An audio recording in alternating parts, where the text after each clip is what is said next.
aimez DevApps. Alors venez nous soutenir en vous rendant sur tipeee.com/devaps et laissez-nous un petit tip. Merci d'avance pour votre participation. tipeee.com/devaps. Bien, écoutez, bonjour et bienvenue pour ce 5e épisode de notre 6e saison des online meet-up DevApps. Décidément, j'ai un peu de mal. Donc, un épisode un petit peu spécial, puisqu'on va avoir, dans un premier temps, un peu d'actualité. Il n'y a pas grand-chose. Et puis ensuite, on va avoir tout un tas d'astuces, trucs qui facilitent un petit peu la vie du développeur. Donc, dans des sujets qui sont vraiment variés, quoi. Et donc, ça permettra de voir un petit peu plein de choses. Donc, concernant les actualités, alors moi j'en avais juste 3. Donc, dans un premier temps, j'ai vu que Microsoft faisait des modifications concernant vous savez, le protocole MSIX. Donc, le handler de ce protocole-là, pour éviter qu'il y ait des malwares qui soient diffusés avec ce protocole. Donc, c'était une nouvelle faille de sécurité qui pouvait être induite avec ce nouveau protocole. Bon, personnellement, les MSIX, j'ai pas l'impression que ce soit véritablement utilisé énormément par les développeurs. Je sais pas si vous, de votre côté, vous l'utilisez ou pas. Ça va être certainement utilisé pour ceux qui vont aller sur les stores, non? À une époque, j'avais fait un test d'application VB6 pour les stores avec un gars de chez MS et on avait forcément dû créer un package. Depuis, je sais pas moi, les vieilles boutiques qui ont des vieux programmes. Non, tu peux l'utiliser aussi comme substitut à ClickOnce. C'est assez Pardon intéressant. En substitut à ClickOnce. Pardon? ClickOnce. Tu sais, Ah, ClickOnce ok. à la française. J'avais pas compris, ouais, ok. Ouais, Ouais, puis ça apporte mal de features en plus par rapport à ClickOnce d'ailleurs, pour tout ce qui est gestion des protocoles ou des extensions par défaut, des choses comme ça qui se configurent directement dans ClickOnce. Ce qui fait que vous n'avez pas besoin de faire de code custom dans l'application potentiellement pour dire je veux m'enregistrer sur tel protocole dans le registry ou autre. On le fait directement dans le MSIX. Par contre, c'est assez contraignant au niveau des certificats aussi. Hein. Il faut bien maîtriser le sujet. Après, les C'est IT, la ils aiment bien contrainte. les MSX. Clairement, ça s'installe facilement. C'est ça, tu peux mettre ça au niveau de ton Active Directory, ou toutes les solutions de déploiement at large. Là. Les MSX sont gérés nativement, alors que les ClickOnce, c'est toujours une plaie. C'est ça. Quand tu pousses une C'est application. super intéressant, sauf qu'il y a le problème certificat qui fait que c'est un peu plus chiant à déployer en général. Et puis, créer le MSX au début, la première fois, faut comprendre comment ça marche. C'est pas forcément trivial. Là. Ouais, c'est pas très trivial. Par contre, ça s'automatise bien une fois que c'est en place. Une fois qu'on a pris d'automatisme, moi j'ai fait, c'est assez sympa. Par contre, moi, la problématique sur le certificat, c'est surtout son coût. Non, plus maintenant. Ah si, là, c'est du gros certificat, donc il faut vraiment un certificat de signature d'application. C'est un certificat particulier qui est très coûteux. Moi, j'en ai un et il vaut 200 €. Et puis, du coup, tes applications, quand tu l'installes, tu as boum, EBLM, machin, certificat. Puis tous les ans, j'ai ça. Ouais, là, tu es sur un certificat, donc tu as 2 types de certificats. Tu as le certificat qui sert à la signature et tu as le certificat, donc Gérald, tu as peut-être vu aussi, pour éviter la partie, je sais plus comment ça s'appelle, c'est pas le widescreen ou un truc comme ça? Ouais, en gros, c'est pour dire que t'es vraiment, genre ton application est signée ou elle est vraiment signée. On a validé que c'était toi celui qui avait signé qui on a donné le certificat, etc., avec une validation plus poussée. Là. Ça coûte plus cher. Ouais. Ça coûte vraiment plus cher. Plus cher, mais c'est pas obligé. Alors, pour la petite histoire, parenthèse, si on a une minute ou deux, j'ai changé mon certificat, je l'ai pris chez un très très connu, peu importe, Digital, je sais plus quoi, enfin bref. Et en fait, dès que tu téléchargeais mon soft sur Edge, boum, ce programme n'est pas là. J'ai dû écrire à Edge et ça a duré peut-être 1 mois. Tu sais, où tu déclares, voilà, non, c'est moi le propriétaire, voilà le certificat, voilà le truc. Et puis après, à chaque fois, je disais: «Ah non, non, c'est un truc danger». Je dis: «Putain, qu'est-ce que vous voulez que je fasse de plus, quoi?» Et à la fin, j'ai pu dialoguer avec quelqu'un en disant: «OK, c'est le smart screen de Edge». Donc je disais à mes clients, non, utilisez Firefox, quoi. Alors je disais à Microsoft, du coup, je dis à mes clients de ne plus utiliser Edge. Voilà, c'est tout, voilà comment ça se passe, quoi. Et du coup, ça a commencé à passer mieux le message, et puis après, ils ont dit, ok, tout ça. Mais des trucs de débiles, quoi. Enfin bref. Bien. Donc, deuxième information, c'est Damien qui m'avait fourni une information que je ne l'avais pas vue. Il y a eu une mise à jour majeure de .NET 6, donc qui est passé en 6.0.2. Donc, je pense Majeur. que, je pense que c'est uniquement des patchs de sécurité ou ce genre de choses, quoi, qui sont arrivés.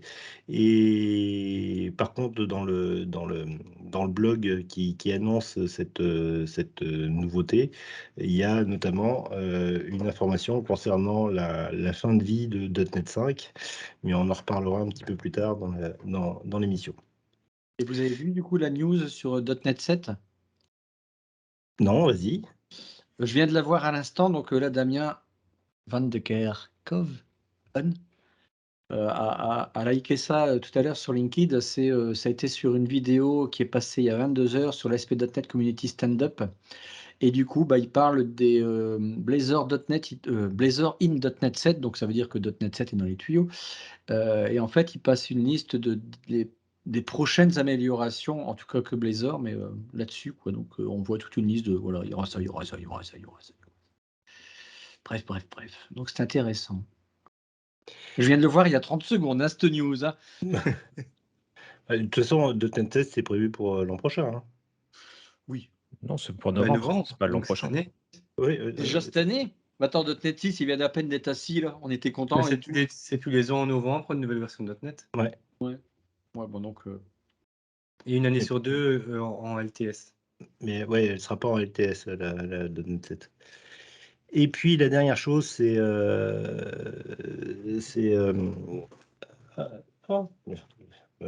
bref, je me souviens plus. Ce qui nous avait donné ça sur le Slack, c'est Sketch to Code, un site donc sur Azure, qui à partir de dessins faits à la main génère automatiquement le code HTML. Je ne sais pas si vous avez vu ça. C'est assez bluffant comme truc. Donc, vous dessinez sur votre tablette une interface quelconque de votre site web et il vous génère le code automatiquement. J'ai mis dans un exemple un formulaire, quoi, type classique. Puis ça peut être assez poussé, l'air de rien, j'ai vu. Hein.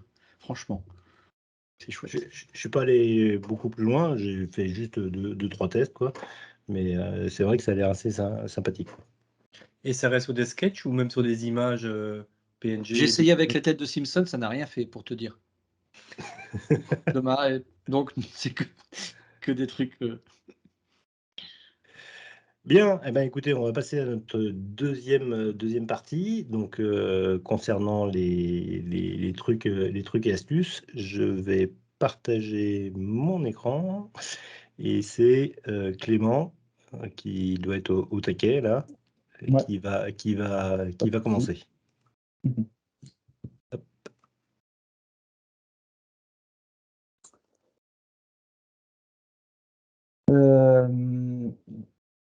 Du coup, effectivement, alors moi je voulais présenter ce tips qui est l'user secret, notamment dans .NET Core. Pourquoi? Parce qu'en fait, c'est un tips que autour de moi, quand je parle à certains développeurs qui notamment découvrent .NET Core, n'est pas forcément très connu. Donc voilà, donc, c'est quand Richard a parlé de ça, je me suis dit, bah, tiens, c'est une bonne entrée en matière. Donc effectivement, en fait, à quoi va servir l'user secret? Ça va être pour stocker les informations sensibles que vous allez avoir besoin de mettre, par exemple, dans vos app settings.json et d'éviter en fait que les mots de passe, par exemple, des bases de données se trimballent dans Git, et que n'importe qui a accès aux sources puisse aller chercher la base de données. Et combien de fois j'ai vu les mots de passe des bases de données de prod se trimballer directement dans Git en clair. Donc voilà, donc ça a été introduit avec la .NET Core 2.1 et c'est vraiment pratique. Donc du coup, je peux passer au Au slide suivant, alors en fait, on peut utiliser ça de différentes manières. Donc, ça a été propre à Visual Studio au départ. Ça a été introduit aussi avec le .NET CLI. Donc, vous avez, quand vous allez sur le projet, alors c'est que pour les projets web. Je crois qu'on peut le faire en console aussi ou en Azure Function. Ça doit marcher aussi. Et puis, il y a sur Rider, parce que je sais que moi j'utilise beaucoup Rider aussi, et qu'il y en a beaucoup qui adorent les produits JetBrains. On peut le faire, mais il faut rajouter un plugin donc qui nous permet en fait d'accéder au user secret. Donc en fait, c'est un JSON, hein, tout simple, qui est stocké en dehors du projet, qui est propre à la machine et qui permet donc en fait d'ajouter ces secrets. Si tu peux. Donc comment ça se gère? En fait, vous avez votre app settings en haut avec vos secrets et donc vous pouvez les reproduire directement dans un fichier qui s'appelle le secret.json, qui est trouvable dans le local machine de votre PC. La petite particularité, c'est que il faut faire attention aux transformations. C'est-à-dire que c'est pas, on ne reproduit pas tel quel. C'est un peu comme vous faites avec Azure DevOps, la transformation de variables ou ce genre de choses pour faire du build CI/CD. Du coup, c'est la même chose. C'est-à-dire que les objets complexes, par exemple comme la connection string avec le default connection, il faut rajouter un 2 points pour dire je veux remplacer finalement la variable qui s'appelle default connection, qui est dans connection string, par une autre variable du coup qui va être là j'ai pris le cas de test d'Elas par exemple. Et puis si c'est vraiment à la racine de votre appsetting.json, il y a juste besoin de rajouter la variable et c'est tout. Et donc du coup le résultat c'est beau, c'est que quand vous allez lancer dans votre code, dans votre startup, par exemple, si vous faites un point d'arrêt, vous vous rendez compte que directement votre connection string, elle a changé par rapport à ce que vous avez mis dans votre secret.json. Et forcément, donc Git vous remercie puisque vous n'avez pas besoin de faire autre chose et vous pouvez directement mettre, si vous avez besoin d'accéder à des informations sensibles, vous allez pouvoir directement les mettre dans votre secret et il sera accessible que par vous et vous seul. Donc si je comprends bien, ton secret.json, tu le rajoutes dans le projet. Par contre, ouais. tu fais un git, exclude sur ce fichier-là. Non, pas du tout en fait. C'est qu'il n'est pas du tout dans ton projet Git. C'est-à-dire qu'il est dans ton local machine, quelque part dans Visual Studio, je ne sais plus. Et dans ton app data. Ouais, dans l'app data. Donc du coup, quand tu fais, alors c'est vrai que j'ai mis GST parce que j'utilise les commandes, mais c'est un git statut.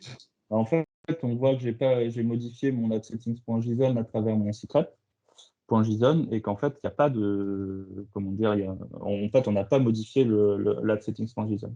Donc du coup, on peut mettre n'importe quel secret, ça reste sur le poste et on n'est pas obligé de le mettre dans Git et il ne détecte même pas de changement en fait. Ça reste. Ouais, mais quand tu pousses ton application au niveau de DevOps, comment tu fais pour tes variables? Tu laisses du coup tes secrets, tu les laisses dans. Elle reste, la configuration de base reste dans la JSON et c'est au niveau du DevOps que tu vas juste dire, là, la variable, tu la changes. La clé n'est que au niveau du DevOps, c'est ça?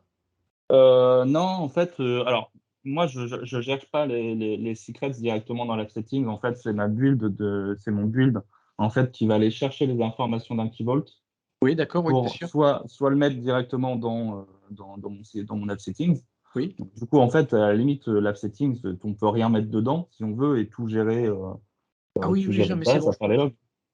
Et voilà. Et du coup, voilà, justement, ça t'évite aussi ce cas-là où les gens se disent, je vais, en fait, quand je vais builder, je vais mettre mon app settings de prod directement dedans. Comme ça, en fait, j'ai pas besoin de le transformer, ce qui est une mauvaise pratique, bien entendu. Et que du coup, on peut. Là, c'est vraiment juste pour transformer son app setting local quand on fait du dev, pour éviter de se trimballer les mots de passe. Ou les mots de passe SMTP, par exemple, hein, c'est la même chose. Quand on veut mettre un compte et un mot de passe, ça permet d'être. Et donc, il override directement, en fait. Il n'y a rien à faire. Il y a juste à créer. C'est pour répondre à ta première question, Richard, c'est qu'il n'y a pas besoin de l'ajouter quand on fait un open secret, manage user secret. En fait, il le crée de lui-même. D'accord. Donc, du coup, il les rajoute, en fait, ça rajoute dans le CS proche les informations qu'il faut pour aller rechercher le bon secret, en fait, pour éviter que ça se partage avec les autres. Donc voilà. Ok, merci. Alors, Encore une fois, c'est juste charger si on est en environnement is development. Donc, on peut charger des profils en .NET Core pour être en environnement, en development, en staging, en production. Mais les users secrets ne seront chargés que si on est en development. Donc, si on débug en local sur un environnement de production, dans les launch profile, dans les launch settings.json, ils vont pas être chargés. Ouais, il faut faire attention. Mais après, effectivement, c'est vrai que moi, j'utilise très peu les différents profils des app settings, parce que personnellement, je trouve ça dangereux. Je préfère largement le mettre directement dans la partie build. Mais oui, il faut faire attention à ce qu'on fait. ok. On va passer maintenant à Gérald qui va nous parler du full path. Ok. Ouais, en fait, que ce soit le full pass ou autre chose, en vrai, le vrai point, c'est que comment dire, les gens ne créent pas assez de types dans leurs applications. Donc, par exemple, là, quand on fait des méthodes qui doivent loader un fichier, souvent l'argument, ça va être un string file ou path ou whatever. Là.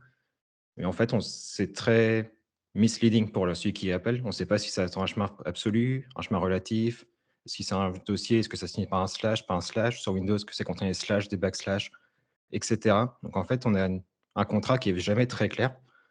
Et du fait, ce que moi, j'essaye de faire en général dans les applications, c'est de créer des types pour encapsuler justement ce qu'on veut et créer des invariants. Donc là, typiquement, quand je prends une méthode qui doit s'attendre à avoir un chemin, au lieu de prendre un string, j'ai créé une struct qui s'appelle fullPath, qui, comme son nom l'indique, contient des chemins absolus.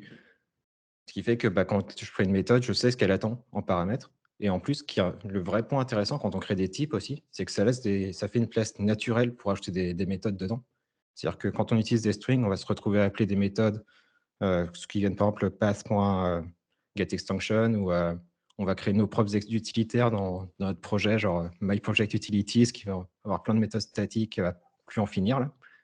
Donc là, au moins, ça donne une place naturelle pour ajouter des méthodes et pour ajouter des choses qui peuvent être pratiques des fois dans les cas précis, notamment là, pour combiner des chemins, on peut voir que dans l'exemple là que on peut utiliser l'opérateur slash, parce qu'on est capable d'overrider l'opérateur slash. Oui, c'est ce qu'on en avait parlé la semaine dernière, oui. C'est ça, c'est pour ça que je te l'ai remise dans la liste des tips, là, justement. Mais on peut rajouter des méthodes, par exemple, pour faire des chemins relatifs ou pour faire plein de choses comme ça. Ou pour comparer des chemins aussi, parce que comparer des chemins, souvent dans les bouts de code, on voit string.equals ou des choses comme ça, mais ça peut être case insensitive sur Windows, case sensitive sur Linux, par exemple, des choses comme ça. Là. Donc, l'idée, c'est vraiment de créer des types pour modéliser vos besoins là, et vous assurer que les gens passent toujours les bonnes choses. Et simplifier ce que vous avez en tête après. Vous n'avez pas besoin de se rappeler, mince, c'est vrai, cette méthode-là que j'ai fait il y a 3 ans, qu'est-ce qu'elle attend? Là, c'est clair. Moi, je me souviens qu'il y a, c'est Bertrand Leroy, je ne sais pas si tu connais, de chez Microsoft, là, qui avait fait justement un package NuGet qui s'appelait Fluent.io. Justement, qui permettait qui redéfinissait un petit peu de tout ce qui se passait dans système.io, quoi, et qui permettait d'avoir justement une approche Fluent qui était assez sympathique. Alors, je ne sais pas si une combinaison des deux pourrait se faire. Clairement, il n'y a pas de. Enfin, après, il n'y a pas de limitation. Il faut juste prendre c'est quoi vos besoins et puis créer les types qui correspondent. Là, tu vois, là pour celui-là, moi, j'ai fait un package parce que c'est quelque chose que j'utilise fréquemment, mais si j'ai un besoin de différence dans notre projet, je peux très bien copier le code, l'adapter à mon projet et faire de quoi. Le but, c'est vraiment justement de supprimer tous les toutes les variables de type int, string, guid, whatever, là, quand c'est possible de les remplacer par des choses qui font plus de sens. Et puis ça laisse le compilateur faire aussi des validations, que tu ne peux pas passer une string à un type full path, par exemple. Donc, tu es obligé, le compilateur va te faire des erreurs pour dire que tu as fait gaffe, tu ne passes pas le bon truc. Ouais. Bon, c'est clair que. Et c'est encore pire quand tu es dans les applications web, dès que tu veux accéder à des chemins relatifs, quoi. Ouais. Oui, puis même quand tu fais si tu veux débugger, tu regardes c'est quoi le chemin. Quand tu as un chemin relatif, bah là, tu le sais pas. Enfin, tu es obligé d'aller voir c'est quoi le chemin courant dans le working directory. Alors que là, comme les chemins ont été résolus, bah, tu as l'information complète là. Mhm. Ok. Alors ensuite, c'est encore toi. Concernant Subworld navigation, Ouais, bah ça, donc c'est c'est une petite astuce petite astuce dans, vite fait, une nouveauté de VS VS Code. 2022 qui existe dans ReSharper et Rider depuis des lustres. Mais en gros, bah, maintenant, avant, quand on faisait contrôle flèche, bah, ça allait du début à la fin du mot. Maintenant, ils ont rajouté un autre shortcut qui est contrôle alt et flèche gauche, flèche droit qui navigue. Parce que dans ReSharper, ça s'appelle Camel Hump Navigation, je crois. Les pros ReSharper Rider me corrigeront. Puis voilà, c'est juste permet de naviguer rapidement de majuscule en majuscule dans les mots, quoi. Ouais, Enfin, c'est vrai majuscule que ou underscore d'ailleurs.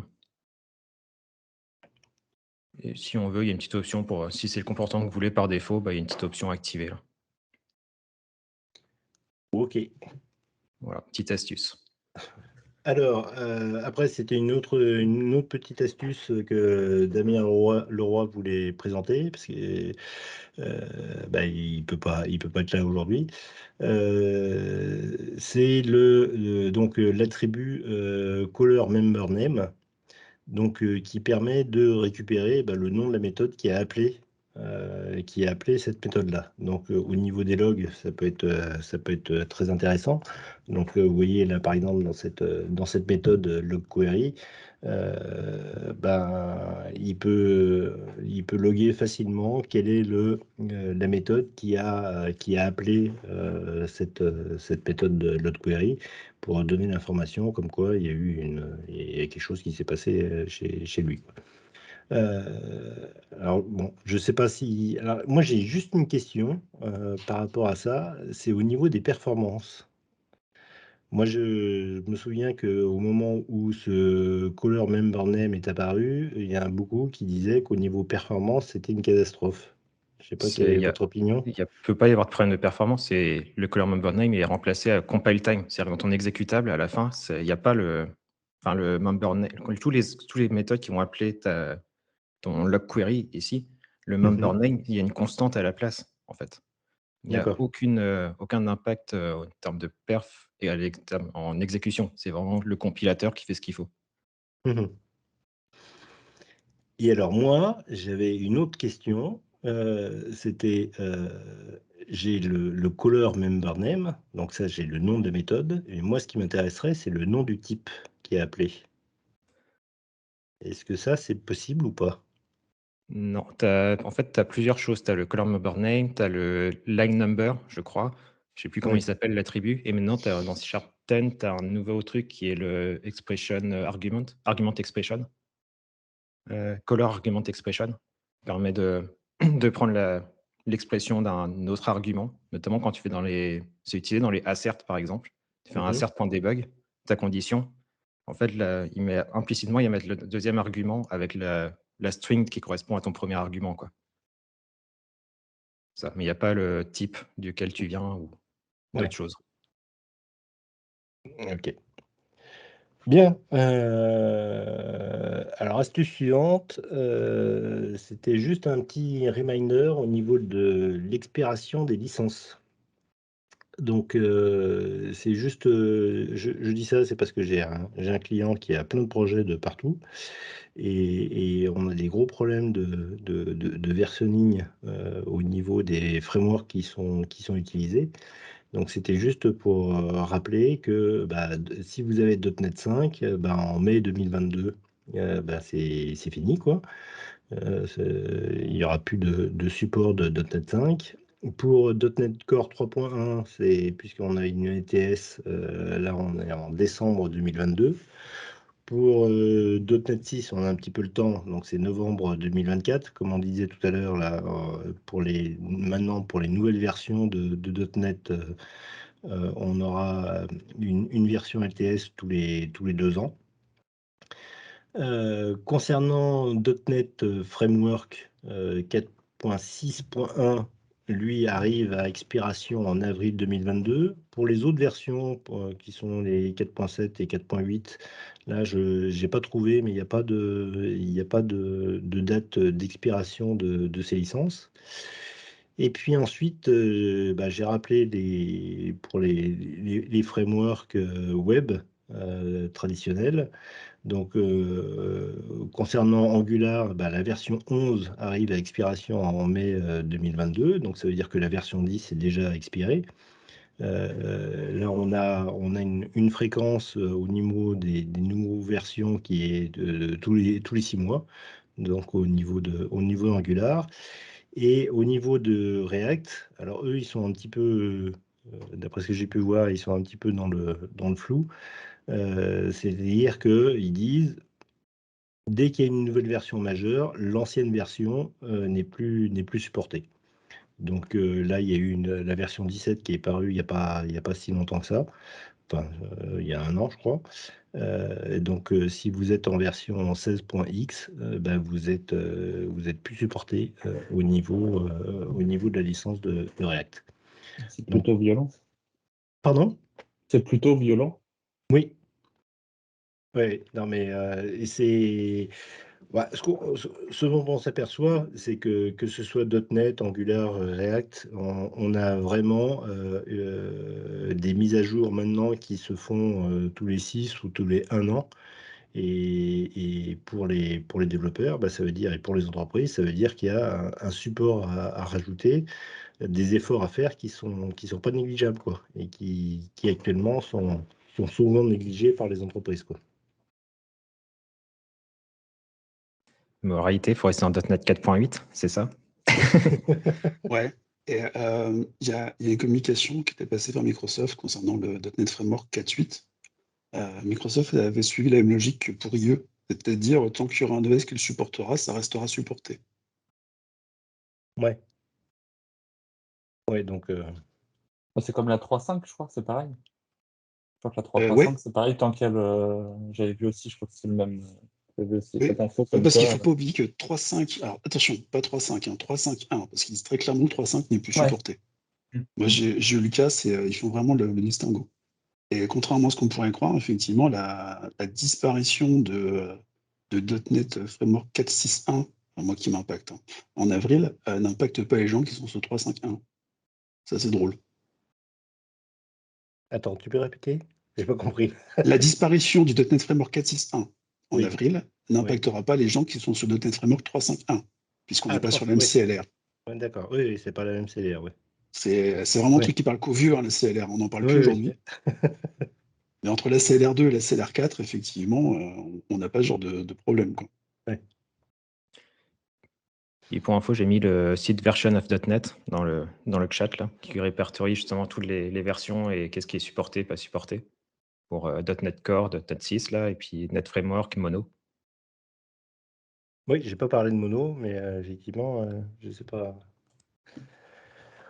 Ok. Bien, tiens, puisque tu as la main,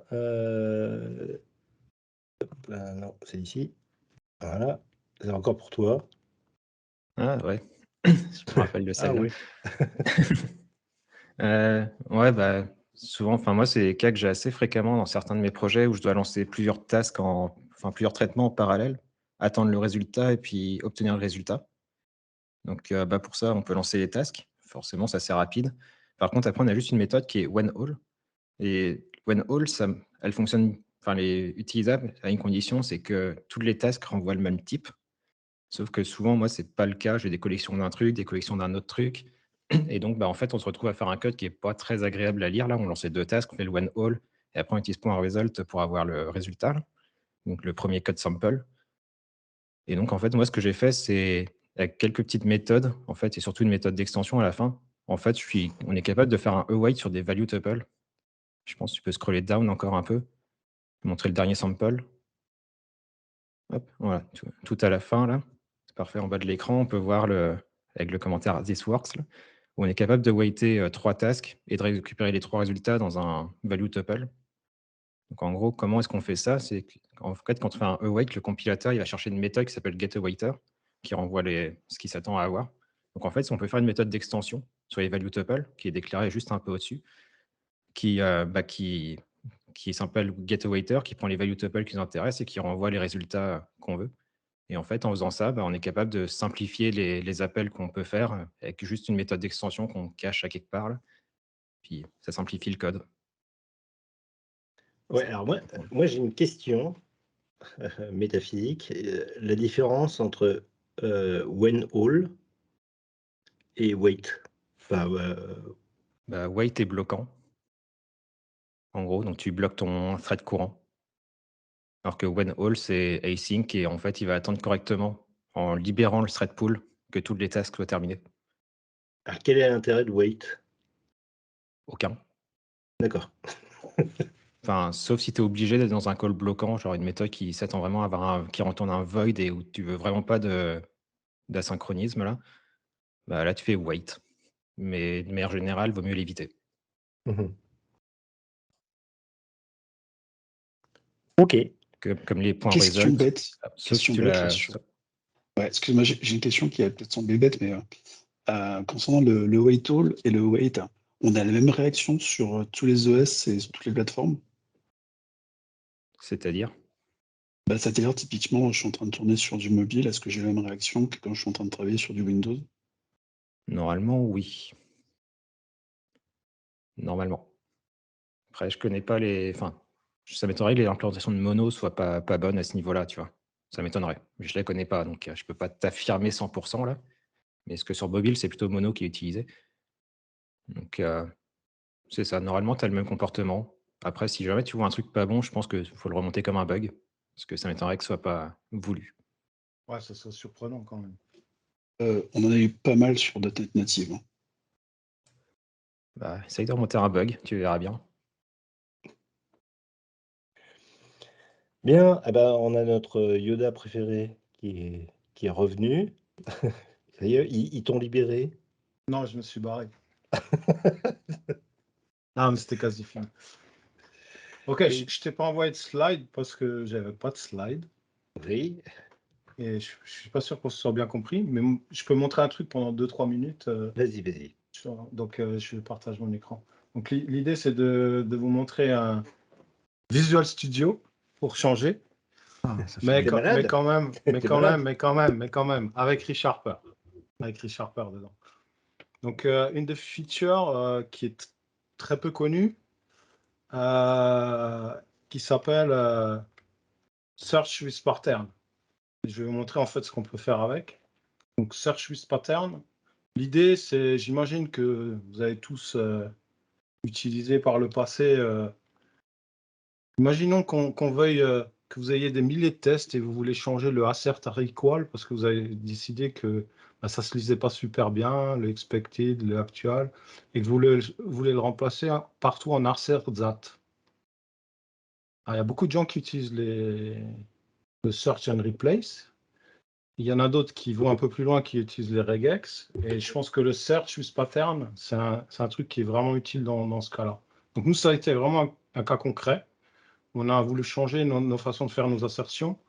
On a eu d'autres cas. C'est pour ça aussi c'est bien d'avoir une espèce de standard où le code se ressemble et où on code les choses de la même façon. Donc là, pour faire court, en fait, je vous ai juste montré l'accès. Donc je peux sélectionner du code. C'est pas forcément qu'une ligne, hein, ça peut être plusieurs lignes. Et avec ce search with pattern, je suis capable de définir certaines choses. Alors là, dans mon cas, en fait, ce qui m'intéresse, c'est je veux chercher tous les assert are equal. Je veux bien sûr pas avoir une string, mais quelque chose que j'attends. Et je vais pouvoir définir différents types. Donc ce dollar expected, dollar, c'est un marqueur pour dire entre la parenthèse et la virgule, je vais pouvoir spécifier certaines choses. Alors, je vais pouvoir dire que c'est un argument, que je le limite à un certain nombre d'arguments, ou que c'est une expression, un identifier, un statement, un type, etc. Donc, on peut aller relativement loin. Et encore une fois, ce n'est pas quelque chose qui marche avec des regex, c'est quelque chose qui va marcher de façon sémantique. Donc, c'est encore un niveau au-dessus. Donc, juste pour ne pas passer trop de temps, comme Richard demandait quelque chose de court, J'en ai créé une, et là, on va voir une autre possibilité de ReSharper. Imaginons que je suis dans mon team et j'ai un gars qui a un peu du mal, et je reviens 3-4 fois après lui parce que dans la review, il utilise tout le temps le assert equal. Et ben, en définissant une règle, je peux faire plusieurs choses. Je peux déjà passer en erreur cette règle. Je ne voulais pas cliquer, mais je peux la passer en erreur. Je peux sauver ça dans une configuration qui est partagée et versionnée dans mon équipe. Donc là, je ne vais pas le faire parce que c'est pour la démo. Et on va voir que maintenant, quand j'ai cette règle qui est appliquée, qu'est-ce qui va se passer? Tac.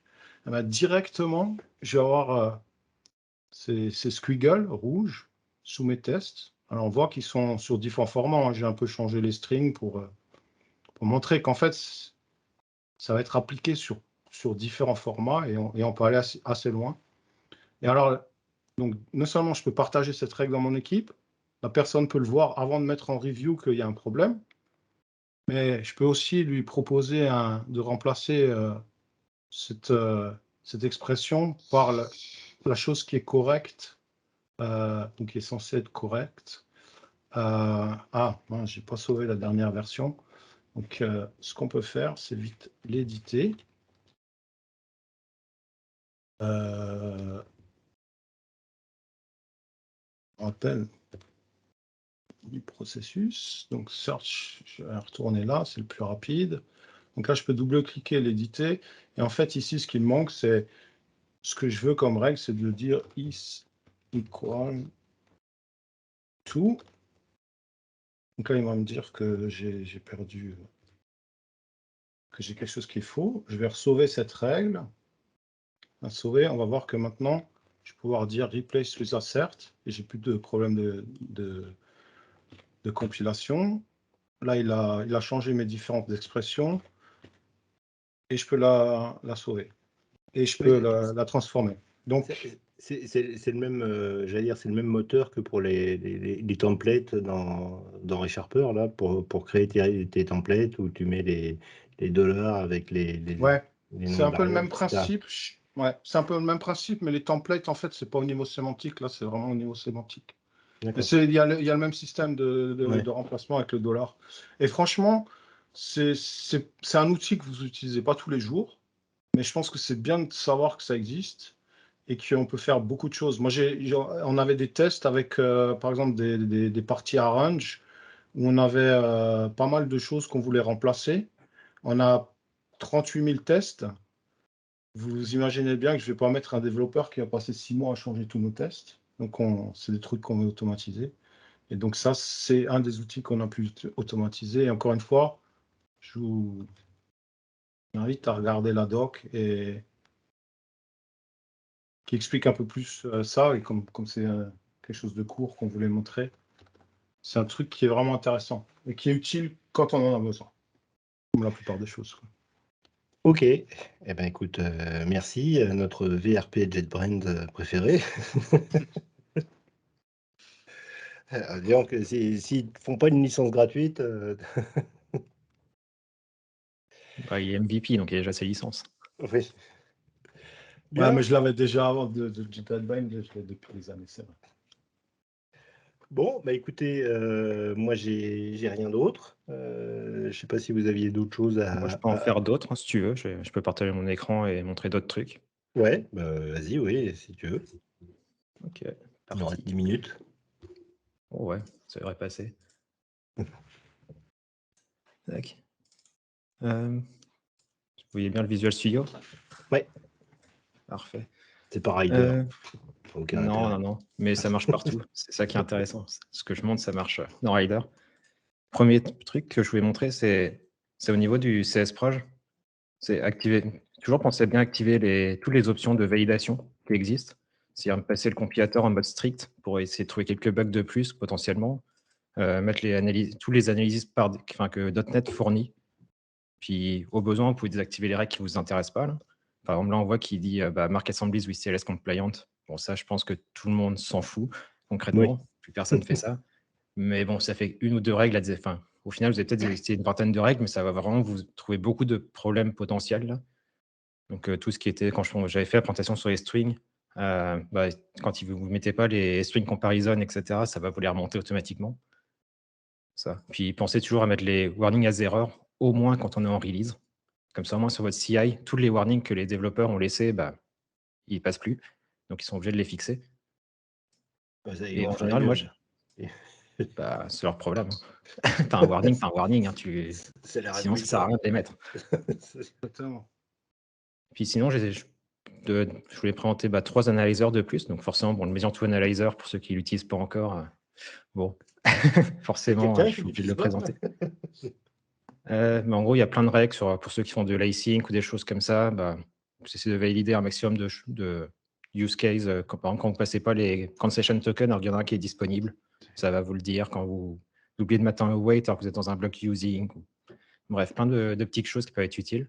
Bah, Mais je alors, J'ai une question. excuse-moi, mais comment tu l'installes? Tu mets le package référence D'accord. T'as- dans t'es ton dans le CS Prod. CS Prod. Tu références c'est un package Nugget. D'accord, tu références juste le package Nugget et il te le Il fera à la ajoute ça compilation. pour toi là. Puis après, tu as les trucs qui arrivent, tous les warnings, les messages, etc. vont arriver petit à petit. Là.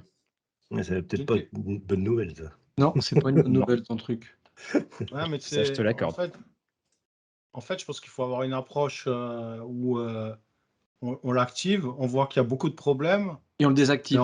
Et on, Donc, tu désactives les règles désactive. et tu réactives les règles Ah, et petit à petit. Voilà, exactement. C'est Et ça. à la chaque bonne sprint, approche. tu remets une règle de plus parce que si tu la trouves pertinente, t'en mets une de plus, tu vois, et puis tu fixes. Puis comme ça, petit à petit, tu arrives à quelque chose qui est propre, quoi, comme tu as envie. Juste une question, est-ce que tu as une idée au niveau perf, au niveau impact dans ton projet, quand tu compiles ton projet, quand tu as tous Ouais. ces analyzers qui En run? fait, j'ai un blog post qui dit comment mesurer, voir le temps exact pour chaque analyzer, chaque rule. Donc, en gros, Medium2 Analyzer, il n'y a pas trop d'impact. Band, public, API, il n'y a pas trop d'impact. Par contre, ce que j'avais vu, c'était SonarQube, par exemple, peut rajouter plusieurs minutes à ton build. Ouais, ça peut être SonarQube, super moi long, je l'ai essayé et puis finalement, franchement, j'avais tellement de falses positives que voilà, Je ne j'ai- parle pas de la qualité là, de ce que ça remonte, mais en plus, en temps de compilation, c'est vraiment très, très impactant. Mais Ouais. au pire, je te retrouve le blog post après où Ça avec plaisir. rassure les DSI. Putain, moi déjà, quand j'enlèverai tous les non nullable à mes strings, je serai heureux. Alors si en plus je vous rajoute ces trucs-là. le deuxième analyzer que je vais montrer, c'est le Band API Analyzer, donc, qui est fourni par Microsoft. C'est une En gros, application d'analyse ton truc? C'est-à-dire? Tu fais qu'analyser en fait. Ah bah là, c'est juste de l'analyse statique de code, ouais. Ouais, D'accord. clairement. Moi, Ouais. je tape sur les doigts des gens qui codent pas bien, Ah. hein, c'est tout. En fait, ton job, Je c'est regarde. d'analyser quoi. Non, c'est de taper Bah, sur en fait, les c'est c'est doigts. un analyste d'automatiser l'analyse. programmeur. Sur les doigts. Il est C'est le analyste chieur. programmeur. En fait, surtout éviter les bugs avant que les gens les committent, on va dire. Typiquement, là, tu vois, Laurent, il présentait que le assert.equal, on n'en veut plus dans le projet. Mais en fait, c'est le Band API Analyzer, c'est exactement ça qu'il fait. On ajoute l'analyse, le NuGet package. On retient un petit fichier qui s'appelle band symbols. Et là, je dis, par exemple, la propriété qui s'appelle system.datetime.now, j'en veux plus dans mon projet. Et je peux même mettre un petit message pour ceux qui c'est l'utilisent cool, en ça. disant, utilisez datetime UTC now. Et maintenant, quand je viens ici, là, on peut voir que j'ai un warning qui me dit, donc le RS0030, là, le symbole datetime.now est banni de ce projet. Utilise, là, ce que moi j'ai écrit, use datetime UTC now instead. Ah, c'est Et cool, tu ça. as un fixe? Tu peux proposer un Non. fixe ou il faut aller Malheureusement, vers un... non. C'est nul alors. Tu peux juste mettre une string à la place, là. Puis les gens font. Pareil, là, j'ai banni une méthode, là, getCreationTime, pour dire pareil en UTC. Nous, ça nous a servi, par exemple, parce qu'on a un type, Tu m'étonnes. un sémantique version dans notre projet. Et en fait, on a en référence un package de MongoDB qui expose aussi un sémantique version, mais qui n'a pas exactement la même logique que nous sur un cas. Et en fait, comme quand on utilise l'autocomplete pour trouver nos types, il peut importer le mauvais namespace. Et on s'est retrouvé une fois à utiliser le mauvais sémantique version et à voir le bug qu'on ne voulait pas avoir. Et donc, ça, du fait, on a interdit, nous, on a banni le symbole de qui vient de la lib de MongoDB. Et au moins, on est sûr que le problème ne revienne plus.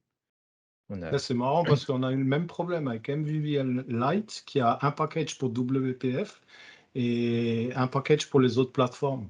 Et nous, ça nous est arrivé de l'importer dans le projet de façon erronée. Et le comportement est effectivement pas le même. Bon, on a approché avec Independent nous, pour avoir une alerte dans Independent. C'est ça. Mais au final, nous, tu vois, dans un de nos projets, on a une vingtaine de règles là-dedans, de symboles qu'on ne veut pas avoir. Là. Des fois, c'est juste une overload spécifique. Ton use system time.instead, là, c'est ce qui apparaît dans le tooltips ou... Ouais, c'est ça. Je peux écrire Toto ici. En fait, quand je vais besoin. Ici, peut-être lui laisser un peu de temps qu'il recharge le fichier, mais en gros, ici, tu verras le texte que j'ai écrit, il apparaît tel quel. Là. D'accord, dans tooltips, ouais. Et C'est ça. tu en as un pour interdire object aussi? Tu vas avoir du mal à interdire object, à mon avis. Oh! Bah, tu peux essayer. Hein. Fallait vendre du rêve, là. Fallait vendre du rêve. Disons que object est quand même beaucoup utilisé, donc, mais tu peux essayer. Hein. Si tu penses que c'est une bonne chose, vas-y. Il y a un autre package qui peut servir pour ceux qui font des libs et qui veulent éviter les breaking change. C'est Public API Analyzers, donc qui est pareil, fait par Microsoft, qui est utilisé dans plusieurs projets que MS Ship. Et en gros, l'idée, c'est quand on va déclarer, par exemple, là, des classes, des méthodes, etc., qui sont publiques, bah là, il va me dire, en gros, bah, là, j'ai un RS016 qui dit le symbole classe 1 ne fait pas partie de l'API publique. Et en fait, l'API publique, comment il la connaît? Qu'on déclare il y a deux fichiers qui sont ajoutés, public API.shipped et .unshipped, où on va mettre les méthodes qui font partie de l'API publique. Donc, bien sûr, on ne va pas le faire à la main. Hein, il y a un code fixe qui va nous l'ajouter comme il faut. Voilà. Et donc là, on voit qu'il a ajouté, d'ailleurs, il a ajouté le constructeur qui est déclaré implicitement. Parce que quand on fait une classe, il y a un constructeur par défaut. Donc, et normalement, il y a l'autre qui est la classe en elle-même. On peut fixer tout d'un coup, hein, et tout ajouter d'un coup. Là. Mais en fait, voilà, maintenant, je sais que j'ai ça dans mon fichier. Et que, par exemple, si ici, je viens justement rajouter un constructeur autre que celui par défaut, là, je vais avoir deux warnings qui vont apparaître. Le premier qui me dit que ce constructeur-là, il n'est pas dans l'API que moi j'ai déclaré. Et surtout, je vais en avoir un autre qui, en fait, je ne sais plus où il doit apparaître là-dedans, qui va me dire qu'en fait, cette méthode-là n'existe plus dans le code. Parce que j'ai plus de constructeur implicite avec 0 argument. Et donc là, il va me dire que j'ai à la fois ajouté une méthode qui n'est pas dans la déclaration et que j'en ai supprimé une qui était dans la déclaration. Et que, voilà. Ce qui est intéressant, c'est que quand on fait un breaking change, on est au courant. Donc on peut dire OK, je suis au courant et je suis d'accord de le faire, ou au contraire, non, ce n'était pas prévu, je vais le remettre la méthode que j'ai supprimée. Donc ça, c'est pour ceux qui font plus. Vas-y. Nous, on utilise Ndepend pour faire ça aussi. Alors, ouais. Il y a d'autres produits, genre PrideCop aussi, où tu peux t'en sortir aussi avec Telerik qui avait un ASN diff. Ok. Moi, je ne connais pas ça. C'est ça, mais ouais, Ndepend peut faire ça aussi, et je t'en peut-être te le mettre plus en avant d'ailleurs, ce que tu as là, ce que tu ajoutes ou pas. Après, là, ce qui est bien, c'est que ton fichier est versionné aussi, donc si tu veux savoir ce que tu avais de public dans la version 1.0 ou 2.0, tu peux rapidement regarder ton fichier dans l'historique. Ah, ça, c'est sympa. Avec Ndepend, tu dois avoir deux snapshots, enfin deux résultats d'analyse, et il fait le diff, quoi. Ouais. Et c'est pas quelque chose que tu versionnes, quoi. Moi, je sais que quand la problématique, c'est quand tu développes une API où tu fais des changements un petit peu à gauche, à droite, il te remonte tout un tas d'erreurs parce que l'API est plus supportée, quoi. Ouais, il faut le garder pour quand tu as une API qui est stable et qui ne doit pas changer. Ouais. Quand tu la Ouais, développes, c'est c'est sûr que c'est pas vraiment pertinent. Ouais. Ok. Bon. Ça. Oui, tu avais encore autre chose? Oh bah ouais, un dernier truc, hein, on a encore 2 minutes. Dernier truc, parce que moi j'ai le dernier épisode de Boba Fett à voir. Là. Ouais, en fait, pour compléter ce que je disais sur les full pass, là, donc avec une méthode qui prend un string et on peut utiliser un vrai type à la place. Des cas que nous, on a aussi fréquemment, on travaille beaucoup avec d'autres types avec d'autres services externes. On s'interface avec GitHub, GitLab et plein d'autres trucs. On se retrouve souvent à avoir des méthodes qui, que ce soit GitHub ou GitLab, pour avoir leur API, si on récupère une issue, ça prend d'avoir un projet et puis l'ID de l'issue. On se retrouve souvent avec des méthodes qui potentiellement ont plusieurs int ou des strings, des int, etc. Et en fait, l'idée, c'est que parfois, déjà, si c'est vraiment deux trucs comme ça, on peut inverser les arguments sans faire attention, où on ne sait plus du tout où est-ce qu'on utilise où est-ce qu'on référence des GitLab Project ID ou des GitHub Project ID, etc. Donc, ce qu'on fait, nous, c'est qu'à la place, on va plutôt créer des vrais types, donc Project ID ou Issue ID, qui sont des structs, parce qu'on ne veut pas non plus prendre un hit trop lourd. Et plutôt que d'écrire totalement le type avec plein de code dedans, parce que là-dedans, on veut avoir des high equatable, on veut avoir tous les opérateurs égal, potentiellement la sérialisation pour le JSON, etc. On a fait un petit source generator là, qui fait donc son lit typed ID. Donc on dit qu'on est en train de wrapper un int ici. Et si on regarde ce truc-là, en fait, ça va générer beaucoup de code pour nous. Ici, donc on peut voir que j'ai un type converter, un JSON converter, que j'implante high equatable. Donc j'ai mon wrapper sur le int ici. Au passage, des fois, on veut avoir la valeur en tant que string. On a un petit value as string qui fait un culture invariant en tant qu'être, etc. On a des toString, gethashcode, les méthodes equals, des méthodes de parsing aussi, parse, try parse. Bref, ça génère beaucoup de code pour nous. Et donc, au final, pour nous, c'est plus une difficulté de créer des types pour wrapper juste des int, des strings, des guides ou autres, parce qu'on a juste 2 lignes de code triviales à rajouter. Et du fait, nous ça permet d'avoir des vrais typages dans nos méthodes, tout en étant très rapide à faire. Là. Ah, ça, c'est bien, ça. Pareil Value pour object. Richard, juste un petit paquet que j'ai rajouté. Ici, puis voilà.